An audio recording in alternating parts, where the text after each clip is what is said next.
Today we're looking at the ultimate destination, understanding the goal of spiritual guidance.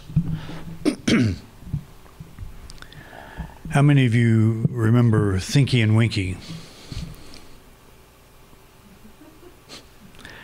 Nobody? The two magnets? Two disc magnets? You don't remember Thinky and Winky? I don't think that was a Midwestern thing. I think it was a national thing. I don't know who did it, but anyway, I'll have to explain it, I guess. When I was little, we had magnets called Thinky and Winky, and they had little faces on them, and they're round disc magnets about the size of a $50. You know what a $50 is?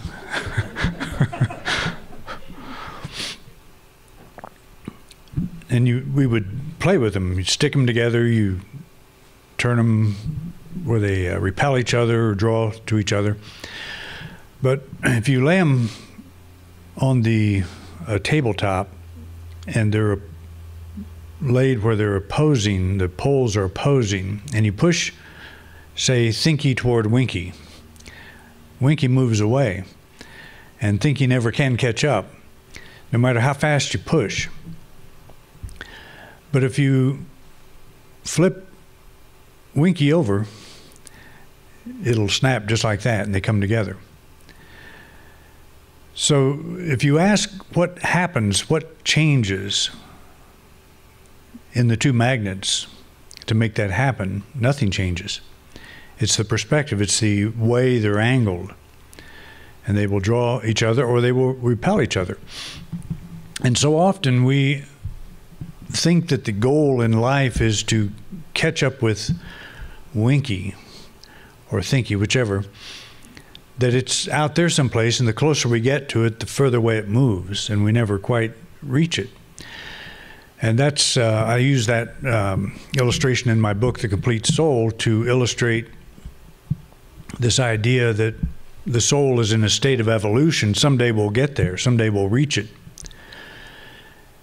And it seems that over the years we study, we do all the things we're supposed to do, and we feel like our spiritual knowledge is growing, but we don't always necessarily feel that much more enlightened. And the reason is not because the soul is not evolved, it's because we're looking at it from the wrong perspective.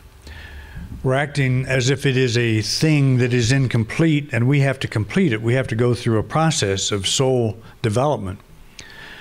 And we usually do this through reading, through attempts at meditation, prayer, and whatever. But the whole idea is that we've got something that's always out of our reach. It's the old carrot at the end of the stick. The mule never quite reaches it, but it's forever going after it. It reminds me of one of our cats. I made a big mistake with the cat, and I introduced him to one of these.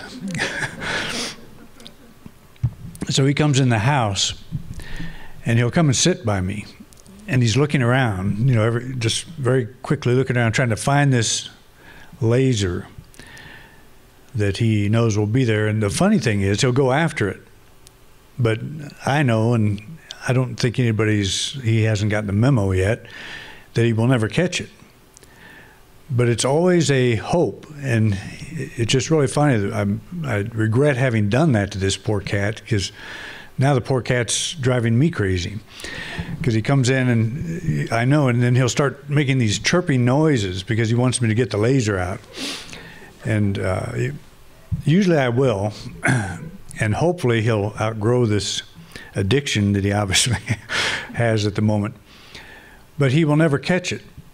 And so often, that's how we are with many things, not just our soul development. I even let him catch it, but he never catches it. He never gets it, and he's trying to figure that out. But I used to think that I would catch that laser in that way, too, if I would go after it, if I put all my effort into study, meditation, prayer, all of the things that we're supposed to do. Someday my soul would develop to the point where I would be satisfied. Well, I found soul satisfaction, but my discovery was very different than what I was expecting. that I had a moment of illumination, and I realized that my soul was already complete, that there is no spiritual development necessary. I used to think that we come to this planet, and many of you probably do think this, that we come here to learn, that we come here to develop the soul.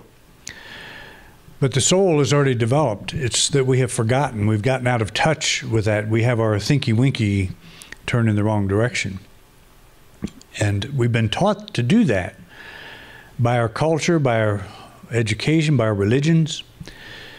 We've been taught to think that we're incomplete and that we've got to come here to fill up this empty vessel. And so we spend our lives doing this.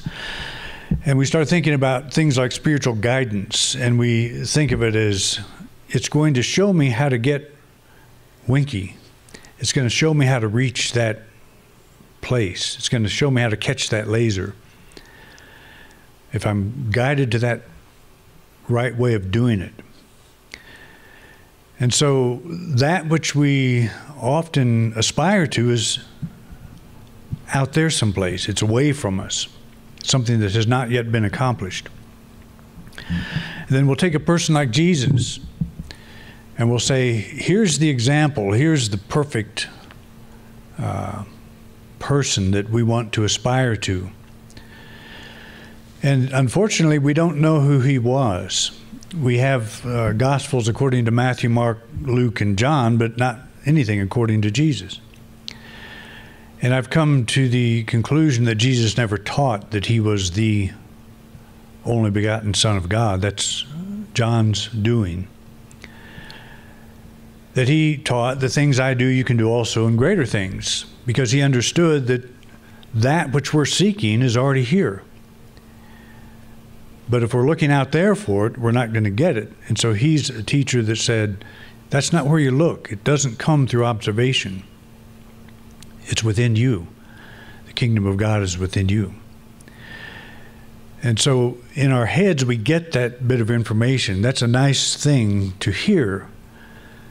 That, as I have said before, I don't believe in the second coming. I believe in the first coming.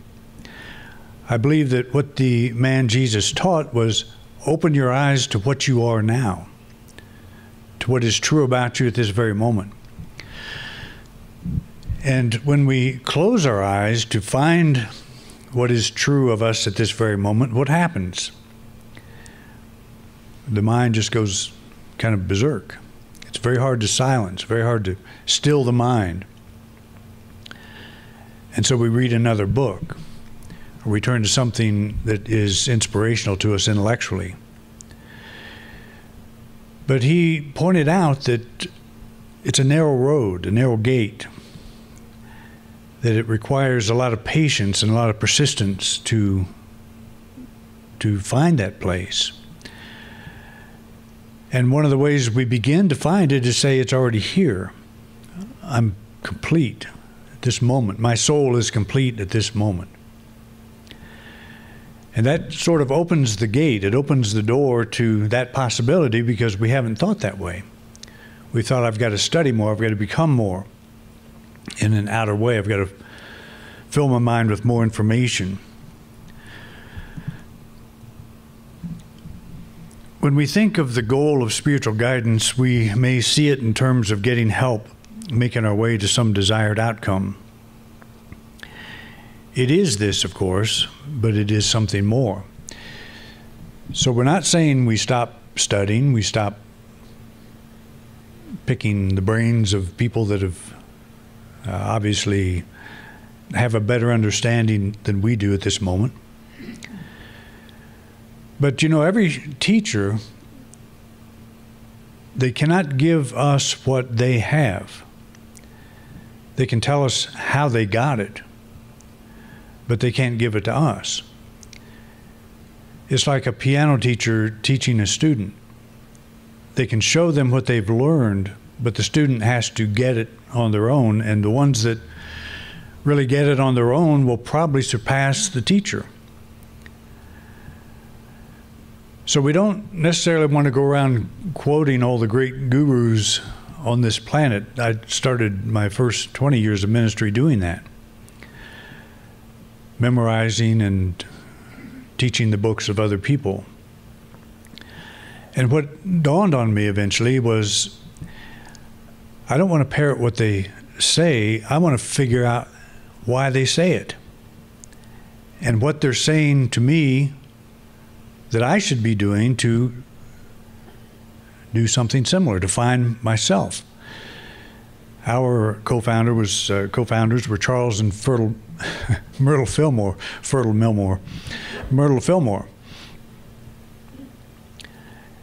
And I thought it would be great to be like Charles Fillmore for a long time, or Emily Cady. She was really my greatest teacher as a writer. But I began to think, what made her like that? What made her capable of speaking and thinking the way she does? So I don't want what she has found herself. I want what made her find it. And that's what we all want. It's our God. Worship the Lord, your God, not my God. That's what we're after. And so we're not talking about we stop reading, we put ourselves in a closeted lifestyle where we're shut off from the rest of the world. There are people that believe that's necessary, that you've got to shut off everything. And that is tempting, to want to get away from all the noise. But most of us probably carry one of the biggest noise factors on our belt or in our purse, and that's our cell phone. And we're kind of reluctant to give those up. But that's not what we want to do. We don't want to put our heads in the sand in terms of our culture and our environment or the place we live. We want to understand that which brought us to this place in our interest, that which piqued our interest. It's not necessarily what we read. Why did we respond so well to some writers and some we did not?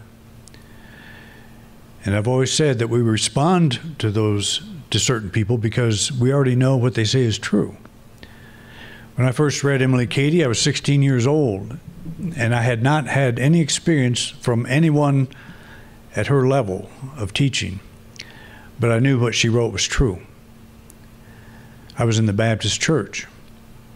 And how would I know what someone like Emily Cady wrote was true? I knew it was true so much that I gave it to my Baptist minister, who said it was the work of the devil. And that was a good test, because I knew that he didn't know what he was talking about. And how did I know that? Because something deep in me resonated with what she was saying. And that something deep in me, that's my teacher. That's the thing we want to listen to. That book just stirs that up. It opens that door so we hear consciously what we have known intuitively. So we have a person that, in the form of a writer or a speaker or some influence, that seems to open our mind. Well, they do open that gate of the mind to unleash what's already there. And we need to give ourselves full credit for showing up. It's not when the author shows up, it's when we agree to agree with what they're saying. When we agree to acknowledge that what we already have is true. And we've hit a catalyst, we've hit something that resonates on a more intellectual level. So the real teacher has always been with us.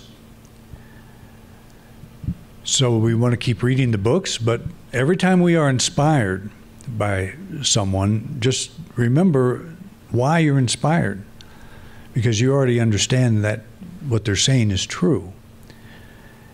It's a very important idea to keep in mind. The journey of 1,000 miles begins with a single step. We've all heard that. As simple as this statement is, it illustrates a point we often miss. We can only take one step at a time because we can only be in one place at a time. Where is this place? It is in the here and now. The most profound spiritual guidance is that which brings us to this now moment. That's a pretty interesting thought.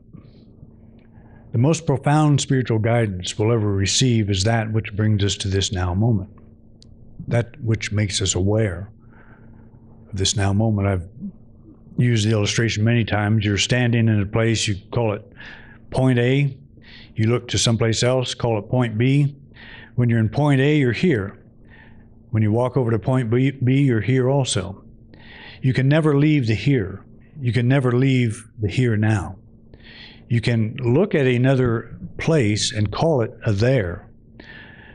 But when you reach that place, it's here. And so we never leave the here. We leave it mentally and we leave it emotionally. And that's the source of all of our stress. Because we can never technically leave this now moment. And our attempts to do so is what is so stressful. So we're here today, we've got this issue going on in our life, and we're sitting here thinking about it, stressing out over it. And why are we stressing out over it? Because we can't do anything about it. Because we're not there.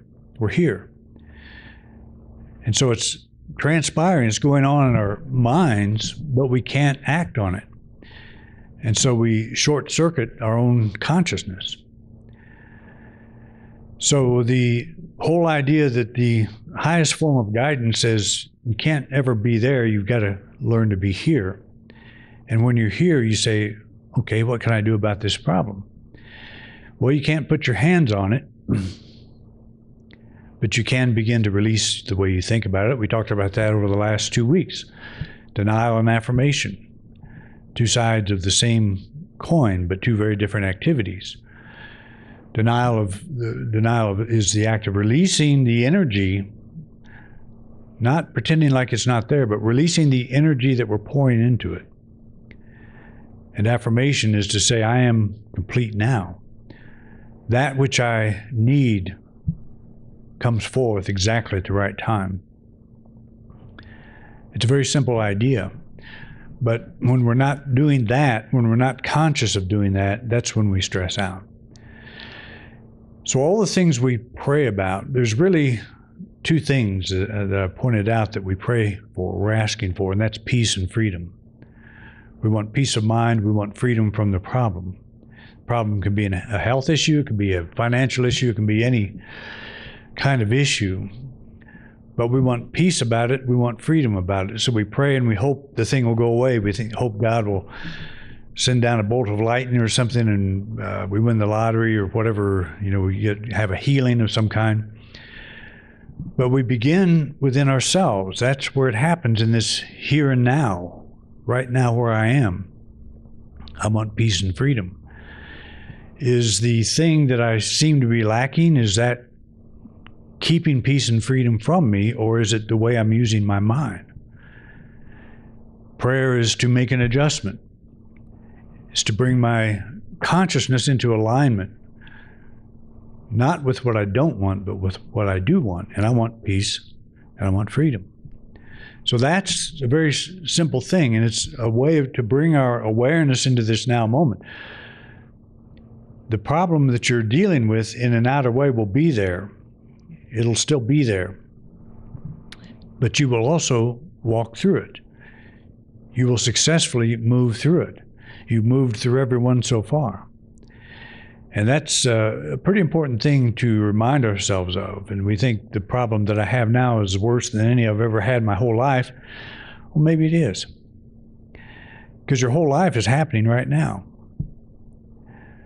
You're here now. So where's your thinking? Where is your energy? That's what we're asking. So a journey of 1,000 miles begins with a single step. Very profound. When can you take that step? Now. The only time you can take it is now. When we decide to travel to a place, we may consider the journey as little more than a series of disposable moments. Something we have to do to get where we want to go. The destination is the important part. That is one thing I always appreciate about when we rode motorcycles or a motorcycle. That when you're in a car, usually you think I want to get from point A to point B. But when you're on a motorcycle, it's a different way to travel, and you're a lot more open to your environment. And so often I would just jump on my motorcycle, which I don't have anymore, but I would jump on it and I would enjoy the journey, just go for a drive. And there's something about that. It's, if you haven't done that, if you haven't traveled in that way, I don't recommend necessarily that everybody goes out and buys a motorcycle. But you experience the journey in a much different way than you do when you're closed in a car. You're aware of the weather, you're aware of the highway, you're aware of the surroundings, you know, everything you're seeing, and there's just a different level of awareness. But the point of the motorcycle, so often when I would get on it, was to just drive, to be on the journey, not go someplace. Beth and I would often run down to Gateway, which is a beautiful drive on a motorcycle. A lot of bikers do that. But Gateway was not the goal. It was the drive to Gateway. That was the goal, to and from. So it's a very different way to think. So we often think if we're going to get to point B, everything in between, that's just something that I got to get through. And that's how we so often think of our lives, is whatever we're trying to achieve, whatever we're praying for, I've got to get that thing, and my life will not be complete until I get it. But it is complete right now. And every one of those moments that it takes to get there, the full power of the universe is active. Omnipresence means there is not more of God in our destination than there is in each moment of our journey. And I love that idea. It's like right now, the whole universe is working fully. It's fully active. There's not one thing that's taking place that will take place in the future or that has taken place in the past. It's all now. And it's fully functioning perfectly at this very moment. And that's how I like to think of God. Is God going to intervene? You know, I've heard people ask that. When's God going to intervene? How could God intervene when God is already present, already fully active? When am I going to intervene? When am I going to wake up? That's the question. When do I realize that the universe is right now in divine order? It's working out just as it must. Otherwise, it'd blow up. It wouldn't get to the next moment. So it's something to think about. So when I was young, when Beth and I first got married, my grandfather invited us to a fox hunt.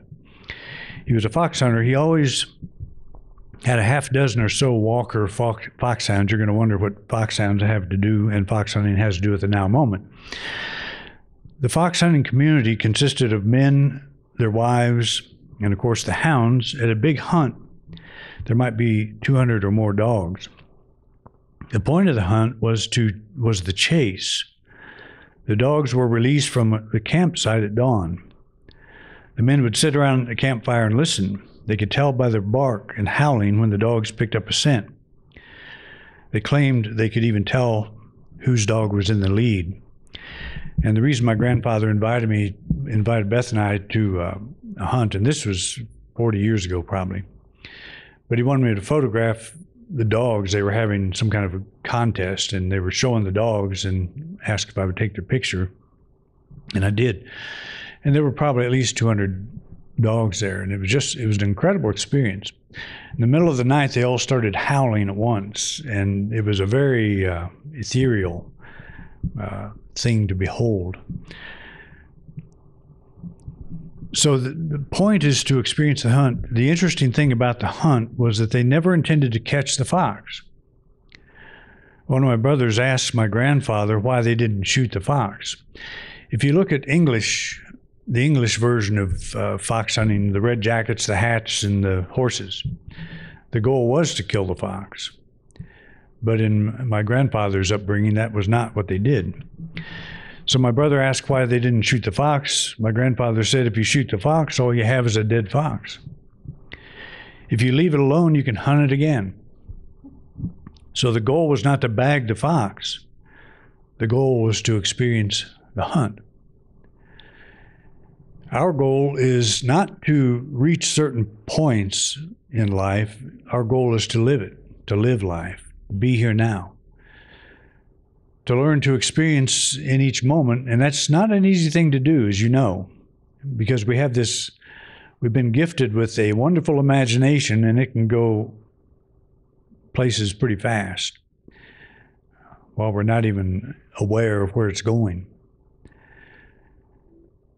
So it's not as easy as it sounds. It sounds like all you got to do is bring your full attention to this now moment. We'll try it for 15 minutes.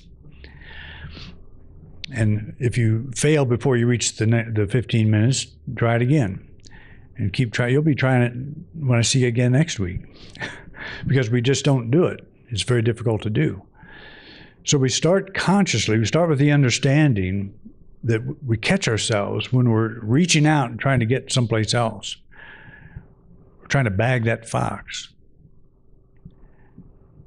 We say it's about the chase. It's about living my life. It's about being here, looking around what's going on. Look at the people here. Look at the building. Look at the feel of the air. Just whatever is going on in our life. Most importantly, that feeling that I'm in the presence of God fully. I'm not going to someday be in the presence of God. I'm here now. Emmett Fox said that. You'll never be any closer to God than you are now. And it's absolutely true. We will be closer mentally and emotionally, but that's a choice. It's a choice that we have to make. But we won't make it if we don't start with the idea that it is already here and it's already complete. It's all about the hunt. If we find ourselves stressing over bagging a fox, whatever our fox is, it may be time to let go and enjoy the hunt. Again, the most profound spiritual guidance is that which brings us to this now moment. So it's a thing to keep in mind as we go throughout our day, especially if you're stressed out over something, to pull yourself back. And there's a lot of things in life to be stressed out over. Stuff happens all the time. And it can take us off guard, take us down to places that we don't really want to be. But we will resolve all of that stuff. And when we actually step from this plane, there will probably be some things we didn't resolve. But the universe is going to keep turning. It's going to keep working. So it's an important thing to remember. Somebody said, when you make your transition, you're going to ruin somebody's golf game that day. That's how important it is. But we're going to be just fine, and whether everything's resolved or not. So to bring ourselves into this moment, that's our goal. Okay? Thank you for coming out. One of our Texas viewers, asked if I would speak about chemicalization. Very intriguing subject. Emily Cady actually talked about it in one of her books, and Unity removed that subject because they thought it was people were too interested in that. It's about changes we go through because we latch onto these ideas. Very interesting. So I'll talk about that next week. I don't have a subject title yet, but that will be the subject. All right. Thanks for coming out. Thank you for watching this week's program. If you enjoyed this video, please share it with others. We want to reach as many people as we can, and we appreciate your help. If you'd like to help support this ministry, just click the donate card at the top right-hand corner of your screen. Your financial support means a lot to us. We have many subjects in our video lineup, so feel free to take a look. If there's a topic you don't see and would like me to address, just put it in the comment section. I'd love to know what's on your mind. To subscribe to this channel, simply click our logo. Thanks again for your interest in Independent Unity, and have a wonderful week.